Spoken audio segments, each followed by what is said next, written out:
আজ শ্রাবণ মাসের শেষ সোমবার। আজকে উপোস তো করা হলো না, তাই ভাবলাম যে আজকে নিরামিষ খাবো। রান্না করব হচ্ছে খিচুড়ি আর একটা লাবড়া।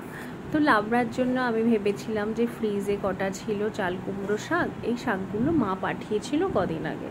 শাকগুলো একটুখানি শুকিয়েও গেছে, তাই জন্য আমি কিন্তু পাতাগুলো সব ফেলে বেছে নিয়ে শুধুমাত্র এই ডাঁটাগুলো নিয়ে নিয়েছি। আর পাতাগুলো তেমন ভালোও ছিল না যে পাতাগুলো একটু নেব। তো যাই হোক, আমার এইগুলো শাকগুলো প্রায় কাটাই হয়ে গেছে। তো এর মধ্যে সবজির জন্য আমি দেব হচ্ছে দুটো আলু। বেগুনও দেওয়া যেতে পারে, গুঁড়ি কচুও দেওয়া যেতে পারে, কিন্তু আমি এইসব কিছু আর দেবো না, যেহেতু খিচুড়ি দিয়ে আজকে খাবো। তো আমার সব শাক কাটা হয়ে গেছে, এবার আমি আলুটাকে কেটে নিচ্ছি।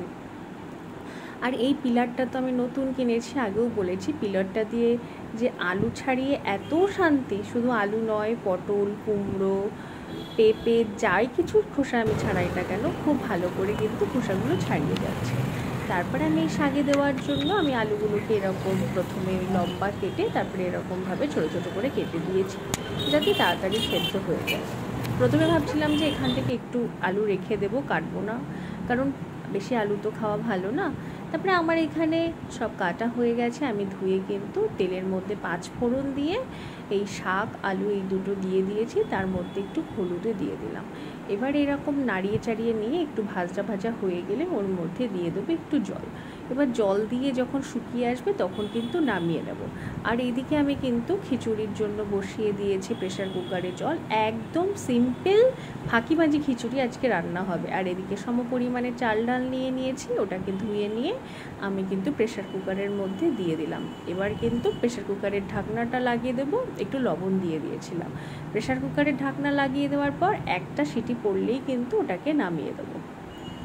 আর এদিকে দেখো, বুনু একটা ফ্যান কিনে নিয়ে এসে সারাদিন হাওয়া খাচ্ছে এইভাবে। আর এদিকে কড়াইটা বসিয়ে দিয়েছি খিচুড়িটাকে সাতলে দেওয়ার জন্য। কড়াইয়ের মধ্যে দিয়েছি কটা লঙ্কা, জিরে ফোড়ন, আদা বেটে দিয়েছি। আর তার মধ্যে দিয়ে দিয়েছি একটু জিরে গুঁড়ো আর একটু ধনে গুঁড়ো, আর একটু হলুদ দিয়ে দিলাম যাতে খিচুড়ির কালারটা ভালো আসে। আর এর মধ্যে দিয়ে দিয়েছি একটু চিনি, আর গরম মশলাও একটু দিয়ে দিয়েছি, যাতে গরম মশলার গন্ধটা পরে বেশি না বেরোয়। তারপর একটুখানি ভালো করে নাড়িয়ে চাড়িয়ে নিয়ে এর মধ্যে একটু জল দিয়ে দেবো। জলটা শুকিয়ে যখন একটু তেল বেরিয়ে আসবে তখন কিন্তু প্রেশার কুকারের মধ্যে দিয়ে দেবো।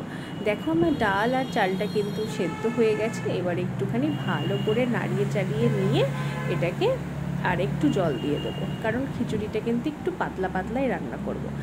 আর একটু পরে এই যে নাড়াচাড়া করে নিলাম, খানিক পরেই কিন্তু আমার খিচুড়ি রেডি হয়ে যাবে। আর এই দেখো, খিচুড়ি রেডি হয়ে গেছে, তার সঙ্গে একটু আলু ভাজা তরকারি দিয়ে কিন্তু খিচুড়িটাকে সার্ভ করে নিয়েছি। Tata, by.